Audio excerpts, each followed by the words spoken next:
Microsoft ওয়ার্ডে কাজ করার সময় আমাদের সবারই কম বেশি এই টেবিল নিয়ে কাজ করার প্রয়োজন পড়ে। আর আমি জানি যে আপনারা সবাই কম বেশি এই টেবিল তৈরি করতেও পারেন। তবে এই টেবিল তৈরি করার পর এই টেবিলের মধ্যে আরও বেশ কিছু স্পেশাল এবং গুরুত্বপূর্ণ কাজ আছে, যেগুলো আজ আমি আপনাদেরকে ধারাবাহিকভাবে দেখানোর চেষ্টা করব। তো প্রথমে আমি আপনাদেরকে দেখিয়ে দিব যে কিভাবে আপনারা টেবিল তৈরি করতে পারেন। টেবিল তৈরি করার জন্য প্রথমত আপনি যেখানে টেবিলটা তৈরি করতে চান সেখানে আপনার কার্সার পয়েন্টটা নিয়ে আসতে হবে। নিয়ে আসার পর এবার এখান থেকে আপনাকে ইনসার্টে ক্লিক করতে হবে। ইনসার্টে ক্লিক করার পর এখানে আপনারা টেবিল অপশনটা পাবেন। এবার এখান থেকে টেবিলে ক্লিক করবেন। ক্লিক করার পর এখানে অনেকগুলো খালি ঘর দেখতে পাচ্ছেন। এখান থেকে আপনি ডান দিকে যত টান দিবেন ততগুলো কলাম নিতে পারবেন এবং নিচে যতগুলো টান দিবেন ততগুলো রো নিতে পারবেন। এবার আপনি যদি এখান থেকে 3টা কলাম এবং 2টা রো নিতে চান, তাহলে মাউস পয়েন্টারে 2টা কলাম এবং 3টা রো সিলেক্ট থাকা অবস্থায় জাস্ট লেফট ক্লিক করলেই আপনার এখানে 3টা কলাম এবং 2টা রো তৈরি হয়ে যাবে। তো আপনি যদি এভাবে টেবিল তৈরি করতে না চান, এখানে আরও অনেকগুলো অপশন আছে। যেমন ইনসার্টে আসবেন, ইনসার্টে আসার পর টেবিলে আসবেন। টেবিলে আসলে এখান থেকে দেখতে পাবেন যে ইনসার্ট টেবিল একটা অপশন আছে, জাস্ট এটার উপরে ক্লিক করবেন। ক্লিক করার পর এখানে দেখতে পাচ্ছেন যে নাম্বার অফ কলাম এবং নাম্বার অফ রো। তো আপনি কয়টা কলাম এবং কয়টা রো চান সেটা এখানে সিলেক্ট করে দিবেন। তো ধরুন আমি এখান থেকে 4টা কলাম এবং 3টা রো চাই। তো জাস্ট এখান থেকে 4টা এবং 3টা সিলেক্ট করে যদি এখান থেকে ওকেতে ক্লিক করি, তাহলে দেখতে পাচ্ছেন যে আমার এখানে 4টা কলাম তৈরি হয়ে গেছে এবং 3টা রো তৈরি হয়েছে। তো আপনি যদি এভাবেও তৈরি করতে না চান, তো এখানে আরও অনেক অপশন আছে। সেটা দেখার জন্য আপনাকে এখান থেকে ইনসার্টে ক্লিক করতে হবে। ক্লিক করে আবারও টেবিলে আসতে হবে। টেবিলে আসার পরে এখানে দেখেন ড্র টেবিল একটা অপশন আছে, জাস্ট এটার উপরে ক্লিক করবেন। ক্লিক করার পর এবার আপনি মাউসের ড্র্যাগ অ্যান্ড ড্রপ করে আপনার প্রয়োজন মতো আপনি এখানে টেবিল তৈরি করে নিতে পারবেন।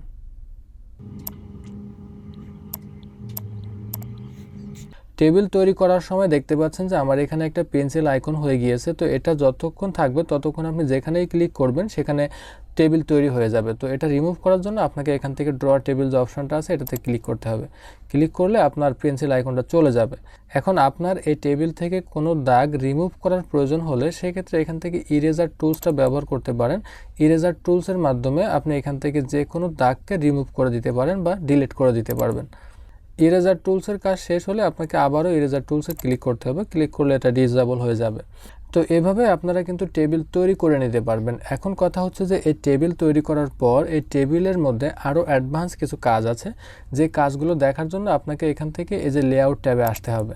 তো এই লেআউট ট্যাবটা সবসময় থাকবে না। আপনি যদি টেবিলের বাইরে ক্লিক করেন তাহলে কিন্তু এই লেআউট ট্যাবটা এখান থেকে চলে যাবে। এই ডিজাইন এবং লেআউট ট্যাব দুইটা চালু থাকতে হলে অবশ্যই আপনার কার্সারটা যে কোনো টেবিলের মধ্যে থাকতে হবে। টেবিলের মধ্যে থাকলে আপনার এই ডিজাইন এবং লেআউট চালু থাকবে।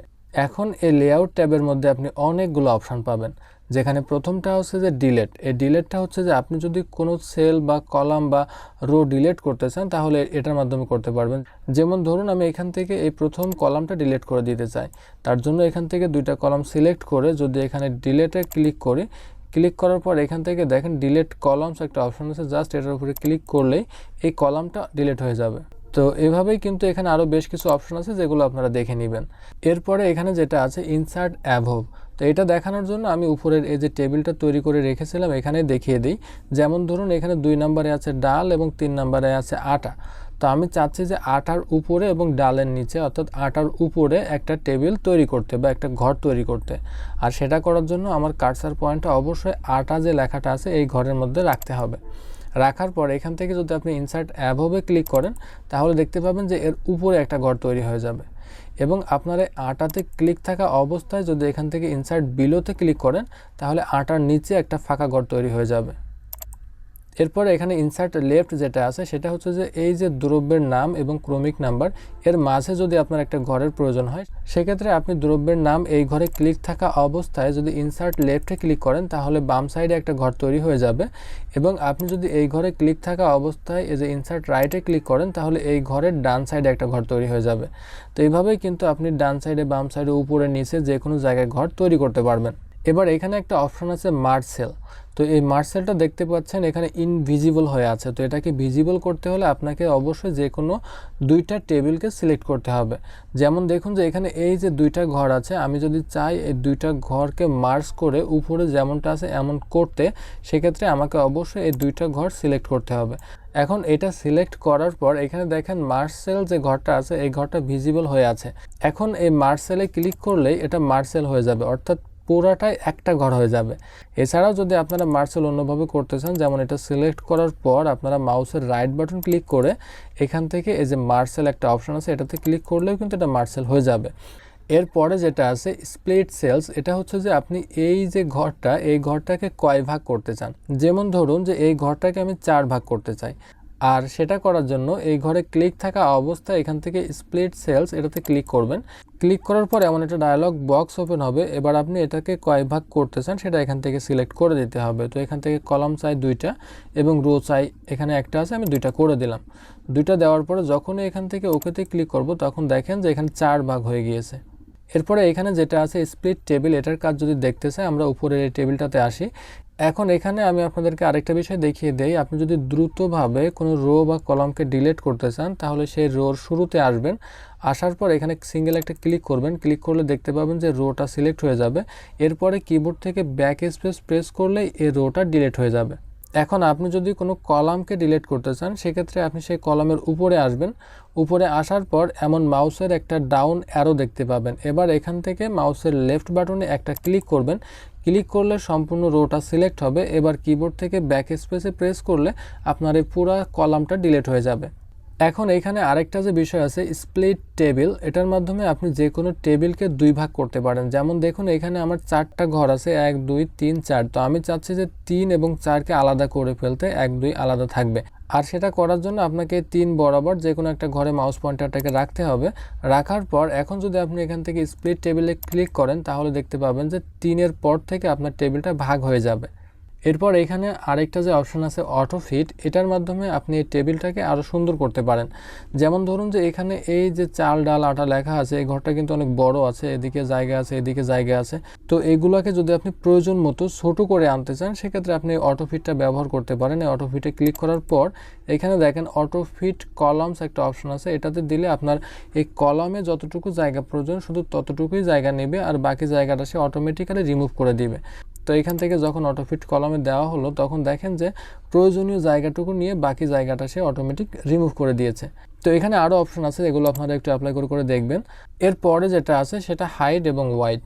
তো আপনি যদি এখানে যে কোনো টেবিলের হাইটটাকে বাড়াতে চান সেই টেবিলের ঘরে ক্লিক করবেন, ক্লিক করার পর এখান থেকে আপনি এই যে হাইটের আপার অ্যারোতে ক্লিক করে এটা বাড়িয়ে দিতে পারবেন, আবার এই যে ডাউন অ্যারোতে ক্লিক করে কমিয়ে দিতে পারবেন। আবার ওয়াইডটা যদি বাড়াতে চান এদিকে চওড়া বেড়ে যাবে, সেক্ষেত্রে আপনি এখান থেকে এই যে আপার অ্যারোতে ক্লিক করে এটাকে বাড়িয়ে দিবেন, আবার এখান থেকে ডাউন অ্যারোতে ক্লিক করে কমাতে পারবেন। তো এটা আপনাদের প্রয়োজন মতো আপনারা করে নেবেন। এবার এখানে যেটা আছে ডিস্ট্রিবিউট রো এবং ডিস্ট্রিবিউট কলাম, এটা হচ্ছে যে আপনার রো এবং কলামের সবগুলো রো এবং সবগুলো কলামের সাইজ একই থাকবে। যেমন এই ঘরে যতটুকু জায়গা আছে এই ঘরেও ততটুকুই জায়গা থাকবে, এই ঘরেও ততটুকু জায়গা থাকবে। তো এটা যদি করতে চান এখান থেকে ডিস্ট্রিবিউট রো এবং কলাম এই দুইটার মাধ্যমে করে নিতে পারবেন। আর সেটা করার জন্য আপনাকে হোল টেবিলটাকে সিলেক্ট করতে হবে। আর সেটা করার জন্য এখানে এই যে অ্যারো চিহ্নগুলো আছে এটাতে ক্লিক করবেন, ক্লিক করার পর সম্পূর্ণ টেবিলটা সিলেক্ট হবে। এবার এখান থেকে আপনি ডিস্ট্রিবিউট রো এবং ডিস্ট্রিবিউট কলাম এটাতে দিলে দেখতে পাবেন যে আপনার রো এবং কলামের সাইজ সবগুলো একই থাকবে। এরপরে এই টেবিলের লেখার অ্যালাইনমেন্টগুলোকে ঠিক করার জন্য এখানে বেশ কিছু অপশন দেওয়া আছে, যেগুলো দেখার জন্য আমি এখানে এই ঘরটাকে একটু বড় করে নেই। এখন এই যে চাল লেখাটা এটা দেখতে পাচ্ছেন যে বাম দিকে অনেক জায়গা আছে, ডান দিকে জায়গা আছে, নিচে জায়গা আছে। এখন আপনি এই ঘরের মাঝ বরাবর এই চাল লেখাটা রাখতে চাইলে আপনাকে এখান থেকে এই যে মিডিল অ্যালাইন যেটা আছে এটাতে ক্লিক করতে হবে। ক্লিক করলে দেখতে পাচ্ছেন যে উপরে নিচে ডানে বামে সব দিকে সমানভাবে জায়গা রেখে এই লেখাটা মাঝ বরাবর আসছে। এখন যদি এই লেখাটাকে আপনি এই যে বাম সাইডে কর্নারে উপরের কর্নারে রাখতে চান সেক্ষেত্রে এখান থেকে এই যে লেফট টপ কর্নার যে অ্যালাইনটা আছে এটাতে ক্লিক করতে হবে। ক্লিক করলে এটা বাম দিকে উপরে কর্নারে অ্যালাইনমেন্ট হয়ে যাবে। তো এখানে বাকি যে অপশনগুলো আছে এগুলো আপনারা অ্যাপ্লাই করে দেখবেন। এরপরে যেটা আছে সেটা হচ্ছে যে টেক্সট ডিরেকশন, সেটা হচ্ছে যে এই লেখাটা এমন সোজাসুজি থাকবে নাকি উপর নিচে থাকবে, সেটা করার জন্য আপনারা এখান থেকে যে টেক্সট ডিরেকশনের মাধ্যমে করতে পারবেন। আর এটা দেখার জন্য আমি জাস্ট এই যে দ্রব্যের নাম এটা সিলেক্ট করি। সিলেক্ট করার পর এখন যদি এই ডিরেকশনের উপরে ক্লিক করি তাহলে দেখতে পাবেন যে এটার লেখাটা ঘুরতে থাকবে, উপর থেকে নিচে আসছে। আবার যদি এখানে ক্লিক করা হয় তাহলে নিচ থেকে উপরের দিকে যাবে, আবার যদি এখানে ক্লিক করা হয় তাহলে বাম দিক থেকে ডান দিকে স্বাভাবিক লেখার মতো হবে। তো আপনাদের যদি লেখা এলোমেলো করার প্রয়োজন হয়, ডিরেকশন চেঞ্জ করার প্রয়োজন হয় সেক্ষেত্রে এটা ব্যবহার করতে পারেন। এরপরে যেটা আছে সেল মার্জিনস, এটার মাধ্যমে আপনি এই যে সেলের মধ্যে লিখেছেন চাল লেখাটা, এই লেখাটার উপরে, নিচে, বামে এবং ডানে কতটুকু মার্জিন থাকবে সেটা আপনারা সিলেক্ট করতে পারবেন। তো এখানে দেখেন যে এই চালের বাম দিকে কিন্তু পর্যাপ্ত জায়গা আছে, এরপরও যদি আমি এখান থেকে ব্যাক স্পেস প্রেস করি এটা কিন্তু বাম দিকে যাবে না। তো বাম দিকে কিছু একটা মার্জিন দেওয়া আছে বা কিছু পরিমাণে মার্জিন দেওয়া আছে, যেটা যদি আপনি রিমুভ করে দেন সেক্ষেত্রে কিন্তু এই মার্জিনটা নেবে না। আর সেটা সেট করার জন্য আপনাকে এখান থেকে সেল মার্জিনসের মধ্যে ক্লিক করতে হবে। ক্লিক করার পর এখানে দেখেন যে টপ, বটম, লেফট, রাইট এই যে 4 সাইডে মার্জিনের একটা রেঞ্জ বা রেশিও দেওয়া আছে। তো এখান থেকে যদি লেফটের মার্জিনটা আপনি 0.08 দেওয়া আছে, এটা যদি আপনি 0 করে দেন সেক্ষেত্রে কিন্তু এই মার্জিনটা আর থাকবে না, তখন এই লেখাটা এই ঘরের একেবারে বাম দিকে চলে আসবে। তো দেখুন আমি এখানে 0 করে দিলাম, দেওয়ার পরে এখান থেকে ওকে দেওয়ার পরে দেখেন এই লেখাটা কিন্তু একদম টেবিলের গা বরাবর চলে আসছে। এখানে আমি কিছু লেটার লিখেছি যেগুলোকে আমি যদি সাজিয়ে লিখতে চাই, যেমন এ থেকে শুরু করে জেড পর্যন্ত ধারাবাহিকভাবে থাকবে যেটাকে আমরা অ্যাসেন্ডিং বলি, এবং জেড থেকে শুরু করে এ পর্যন্ত যেটাকে আমরা ডিসেন্ডিং বলি। তো আমরা যদি অ্যাসেন্ডিং করতে চাই, এ থেকে শুরু করে জেড পর্যন্ত ধারাবাহিকভাবে সাজিয়ে লিখতে চাই, অনেক সময় দেখা যায় যে আমাদের সামনে অনেক বড় নামের লিস্ট থাকে, যেখান থেকে আমরা চাই যে এ নামের লেখাগুলো সবগুলো প্রথমে থাকুক, তারপরে বি নামের লেখাগুলো থাকুক, তারপরে সি নামের লেখাগুলো থাকবে। তো এভাবে কিন্তু আমরা সিরিয়াল ওয়াইজ যে কোনো নামকে ধারাবাহিকভাবে সাজিয়ে রাখতে পারি। আর এই কাজটা করার জন্য আপনারা এই শর্ট ব্যবহার করতে পারেন। তো সেটা করার জন্য আপনাকে অবশ্যই এই যে পুরো কলামটাকে সিলেক্ট করতে হবে। সিলেক্ট করার পর এবার এখান থেকে শর্টে আসতে হবে। শর্টে আসলে এখানে দেখেন যে টাইপ আছে টেক্সট। তো এখান থেকে আপনারা যদি এখানে নাম্বার থাকে, আপনার 1 2 3 4 নাম্বার থাকে, সেক্ষেত্রে আপনারা নাম্বার সিলেক্ট করবেন। যদি ডেট থাকে, যে ডেট ওয়াইজ আপনি সিনিয়রিটি করতে চান, যে আপনি জানুয়ারির 1 তারিখে যে কাজগুলো হয়েছে সেগুলো এক জায়গায় থাকবে, 2 তারিখে যে কাজগুলো হয়েছে সেগুলো এক জায়গায় থাকবে। তো ডেট যদি আপনি এরকম ফিল্টার করতে চান বা শর্ট করতে চান, সেক্ষেত্রে কিন্তু আপনারা এখান থেকে ডেট সিলেক্ট করবেন। তো যেহেতু আমাদের এগুলো টেক্সট, সেক্ষেত্রে আমরা এখান থেকে টেক্সটই রাখবো। আমরা যদি এ থেকে শুরু করে জেড পর্যন্ত সাজিয়ে লিখতে চাই সেক্ষেত্রে আমরা অ্যাসেন্ডিং দিব, এবং যদি আমরা জেড থেকে শুরু করে এ বরাবর সাজিয়ে লিখতে চাই সেক্ষেত্রে আমরা ডিসেন্ডিং দিব। তো আমি ডিসেন্ডিং দিয়ে দেখিয়ে দিই, আপনারা ডিসেন্ডিং দিয়ে এখান থেকে যদি ওকেতে ক্লিক করেন তাহলে কিন্তু জেডের পর থেকে সাজিয়ে লিখবে, জেডের থেকে এ পর্যন্ত সাজিয়ে লিখবে। দেখুন আমি এখান থেকে ওকেতে ক্লিক করলে জেডের পরে আই, আয়ের পরে বি, বির পরে এ, এটা কিন্তু জেড থেকে সাজিয়ে লিখছে। এখন আপনি যদি এটাকে এ থেকে শুরু করে জেড পর্যন্ত সাজিয়ে লিখতে চান সেক্ষেত্রে এই পুরো সেলটাকে সিলেক্ট করবেন। সিলেক্ট করার পর আবারও শর্টে আসবেন, আসার পরে এখান থেকে অ্যাসেন্ডিং থাকা অবস্থায় আপনি যদি ওকেতে ক্লিক করেন তাহলে দেখতে পাবেন যে এ থেকে শুরু করে জেড পর্যন্ত সিরিয়াল ওয়াইজ সাজানো হবে। এখন এইখানে যে অপশনটা আছে রিপিট হেডার রোজ, এটার মাধ্যমে আপনি এই যে টেবিলটা আছে এই টেবিলের প্রথম যে রোটা আছে এই রোটা প্রত্যেকটা পেজের জন্য ডিফল্টভাবে সেট করে দিতে পারবেন হেডার হিসেবে। আর এখন দেখেন এটা ইনভিজিবল হয়ে আছে, যখনই আমি এই যে হেডার রোতে ক্লিক করব তখন কিন্তু এটা ভিজিবল হয়ে যাবে। এখন যদি আমি এখান থেকে রিপিট হেডার রোসে ক্লিক করি তাহলে এই যে হেডার রোটা আছে ক্রমিক, দ্রব্যের নাম, পরিমাণ, দর, টাকা, এই লেখাটা প্রতি পেজের শুরুতে ডিফল্টভাবে সেট হয়ে যাবে।